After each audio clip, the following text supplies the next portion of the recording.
Assalamualaikum warahmatullahi wabarakatuh.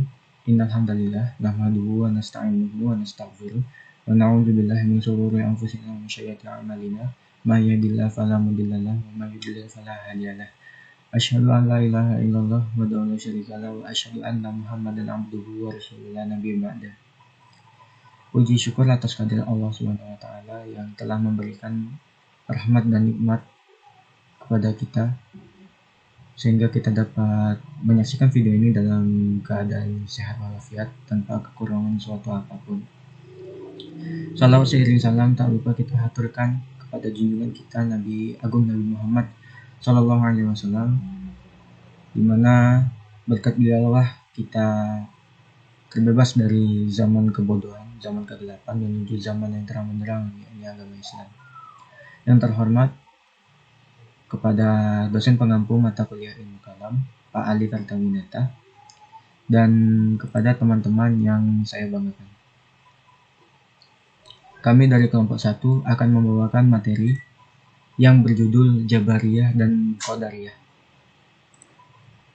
Adapun anggota dari kelompok 1 yaitu saya sendiri, Ari Prastio, dengan NIM 202111267, Nisa Nur Iswandari dengan NIM 2021129, Arinia Nurwidya Stuti dengan NIM 202111271, Khairiyatun Husnul Khotimah dengan NIM 202111273, Muhammad Fawaz Hasim dengan NIM 202111277, Hafiz Hilmi Tamam dengan NIM 202111280, Ana Trimayuningsih dengan NIM 202111289. Masuk ke dalam pembahasan, yaitu pengertian aliran Jabariyah dan Qadariyah. Yang pertama, Jabariyah. Secara bahasa, Jabariyah berasal dari kata Jabaroh yang mengandung pengertian memaksa. Di dalam kamus Munjid, dijelaskan bahwa nama Jabariyah berasal dari kata Jabaroh yang mengandung arti memaksa dan mengharuskannya melakukan sesuatu. Salah satu sifat dari Allah adalah Al-Jabbar, yang berarti Allah Maha Memaksa. Sedangkan secara istilah, Jabariyah adalah menolak adanya perbuatan dari manusia dan menyandarkan semua perbuatan hanya kepada Allah Subhanahu wa taala semata. Dengan kata lain ialah manusia mengerjakan perbuatan dalam keadaan terpaksa atau majbur. Yang kedua, Qadariyah. Qadariyah secara etimologi berasal dari bahasa Arab, yaitu qadara, yang bermakna kemampuan dan kekuatan. Adapun secara terminologi istilah ialah suatu aliran yang percaya bahwa segala tindakan manusia tidak diintervensi oleh Allah Subhanahu wa taala. Aliran-aliran ini berpendapat bahwa tiap orang adalah pencipta bagi segala perbuatannya. Ia dapat berbuat sesuatu atau meninggalkannya atas kehendaknya sendiri. Sejarah munculnya aliran Jabariyah dan Qadariyah. Yang pertama, Jabariyah. Latar belakang lahirnya aliran Jabariyah dapat dibedakan ke dalam dua faktor, yaitu faktor yang berasal dari pemahaman ajaran-ajaran Islam yang bersumber dari Al-Quran dan As-Sunnah yang mempunyai paham yang mengarah pada Jabariyah. Lebih dari itu adalah adanya pengaruh dari luar Islam yang ikut andil dalam melahirkan aliran ini. Adapun yang menjadi dasar munculnya paham ini adalah sebagai reaksi dari tiga perkara, yaitu yang pertama adalah adanya paham Qadariyah, kedua terlalu tekstualnya pemahaman agama tanpa adanya keberanian mewakilkan, dan ketiga adalah adanya aliran salaf yang ditokohi Muhatil bin Sulaiman yang berlebihan dalam menetapkan sifat-sifat Tuhan sehingga membawa kepada tasyibih. Yang kedua, aliran Qadariyah. Ahli teologi Islam menerangkan bahwa paham Qadariyah pertama kali dikenalkan oleh Ma'bad al-Juhani, seorang tabi'in yang baik, dan temannya Ghailan al-Dimashqi. Yang keduanya memperoleh pahamnya dari orang Kristen yang masuk Islam di Irak. Ma'bad al-Juhani adalah seorang lelaki penduduk Basrah keturunan orang Majusi. Dia adalah seorang ahli hadis dan tafsir Al-Quran, tetapi kemudian beliau dianggap sesat dan membuat pendapat-pendapat yang salah serta batal. Setelah diketahui pemerintah waktu itu, ia dibunuh oleh Abdul Malik bin Marwan pada tahun 80 Hijriah. Pada waktu itu, Ghailan sendiri terus menyiarkan faham Qadariyahnya di Damaskus, tetapi mendapat tantangan dari Khalifah Umar bin Abdul Al-Aziz. Setelah Umar wafat, meneruskan kegiatannya yang lama, sehingga akhirnya ia mati dihukum bunuh Hisham Abdul Al-Malik tahun 724 sampai 743 Masehi.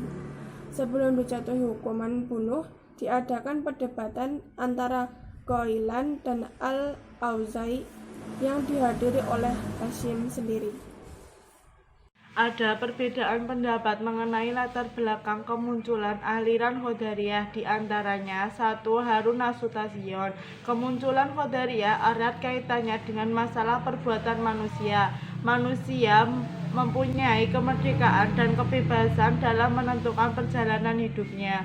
2. Ibnu Taimiyah mengemukakan sejarah timbul paham ini. Qadariyah muncul sebelum paham Jabariyah. Paham Qadariyah muncul pada periode terakhir sahabat, yaitu ketika timbul perdebatan tentang qadar dan ketetapan Tuhan.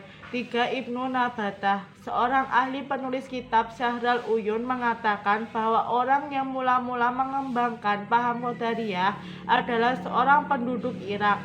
Pada mulanya ia seorang Nasrani, kemudian masuk Islam dan akhirnya menjadi Nasrani lagi.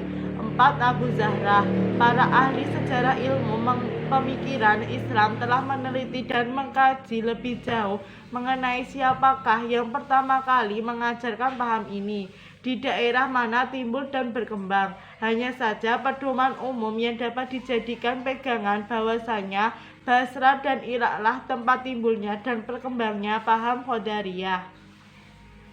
Dan selanjutnya, dalam aliran Jabariyah dan Qadariyah terdapat pemikiran utama dari aliran tersebut, yaitu C. Pemikiran utama aliran Jabariyah dan Qadariyah. Yang pertama, Jabariyah. Dari segi makna, Jabariyah berarti memaksa. Yang pertama, maka manusia terpaksa melakukan perbuatannya, tidak mempunyai kehendak dan kebebasan terikat pada kekuasaan mutlak Tuhan. Yang kedua, apapun yang dilakukan manusia semua telah ditentukan oleh Tuhan. Dan yang ketiga, Tuhan telah menetapkan bagi manusia untuk melakukan kebajikan dan menetapkan pahala baginya. Begitu pula sebaliknya, Tuhan telah menetapkan manusia berbuat kejelekan dan menetapkan siksaan bagi pelakunya. Dengan kata lain, manusia tidak mempunyai kebebasan untuk menentukan dan melakukan kehendaknya atas perbuatan dan pilihannya sendiri. Semua yang terjadi telah mengikuti skenario dari Allah Subhanahu wa Ta'ala. Selanjutnya, aliran Qadariyah. Dilihat dari bahasa, qadar berarti ketetapan, hukum ketentuan, ukuran, dan kekuatan. Yang pertama, dalam pengertian lain adalah ketergantungan perbuatan hamba pada kekuatannya sendiri. Dan yang kedua, manusia mempunyai kebebasan untuk menentukan dan melakukan kehendaknya atas perbuatan dan pilihannya sendiri. Yang ketiga, dalam aliran ini, perbuatan manusia merupakan pilihan dan ciptaan diri sendiri. Yang keempat, manusia memiliki kebebasan dan kemerdekaan dalam melakukan perbuatan sehingga dikenal dengan sebutan free will dan free act. Yang kelima, manusia berkuasa atas perbuatan-perbuatannya. Yang keenam, manusia sendirilah yang melakukan baik atas kehendak dan kekuasaan sendiri, dan manusia sendiri pula yang melakukan atau menjauhi perbuatan-perbuatan jahat atas kemauan dan kehendak sendiri. Kemudian D. Sekte-sekte atau cabang beserta pemikirannya. Jabariyah murni atau ekstrim, aliran ini berpendapat jika manusia tidak mempunyai kemampuan untuk berbuat apapun. Yang pertama, segala perbuatan disandarkan kepada Allah Subhanahu wa Ta'ala. Yang kedua, Jabariyah yang ekstrim mengatakan bahwa manusia lemah, tidak berdaya, terikat dengan kekuasaan dan kehendak Tuhan, tidak mempunyai kehendak dan kemauan bebas sebagaimana dimiliki oleh paham Qadariyah. Yang ketiga, seluruh tindakan dan perbuatan manusia tidak boleh lepas dari skenario dan kehendak Allah. Yang keempat, segala apapun, baik dan buruk, yang diterima oleh manusia dalam perjalanan hidupnya adalah merupakan ketentuan Allah. Di antara tokoh adalah Jam bin Sofyan dengan pendapatnya adalah bahwa manusia tidak mampu untuk berbuat apa-apa. Ia tidak mempunyai daya, tidak mempunyai kehendak sendiri, dan tidak mempunyai pilihan. Aliran Jabariyah pertengahan atau moderat berpendapat bahwa Tuhan memang menciptakan perbuatan manusia, baik perbuatan jahat maupun perbuatan baik, tetapi manusia masih mempunyai bagian di dalamnya. Tuhan dan manusia bekerja sama dalam mewujudkan perbuatan-perbuatan manusia. Manusia tidak semata-mata dipaksakan dalam melakukan perbuatan-perbuatannya. Manusia berkuasa atas perbuatan-perbuatannya. Manusia sendirilah yang melakukan baik atas kehendak dan kekuasaan sendiri, dan manusia sendiri pula yang melakukan atau menjauhi perbuatan-perbuatan jahat atas kemauan dan kehendak sendiri. Aliran ini lebih menekankan atas kebebasan dan kekuatan manusia dalam mewujudkan perbuatan-perbuatannya. Manusia mempunyai kewenangan untuk melakukan segala perbuatan atas kehendaknya sendiri, baik berbuat baik maupun berbuat jahat. Oleh karena itu, ia berhak mendapatkan pahala atas kebaikannya yang dilakukan dan juga berhak pula memperoleh hukuman atas kejahatan yang diperbuatnya. Selanjutnya, relevansi diaturnya aliran Jabariyah dan Qadariyah di masa milenial. Kehidupan masyarakat dewasa ini ditandai dengan perkembangan kemajuan sains dan teknologi, termasuk ilmu-ilmu sosial kemanusiaan sangat pesat memberi pengaruh terhadap kesadaran manusia dalam pemahaman keagamaan, sehingga teologi harus bersaing dengan ilmu lain dan pengkajian.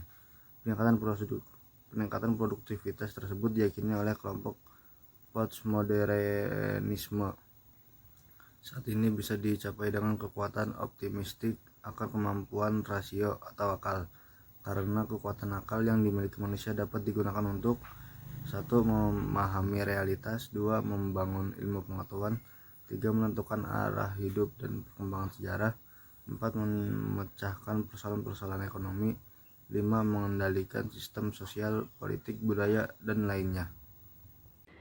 Dengan demikian, sangat bijaksana jika keduanya atau Qadariyah dan Jabariyah tidak dipertentangkan, karena keduanya mempunyai landasan yang sama.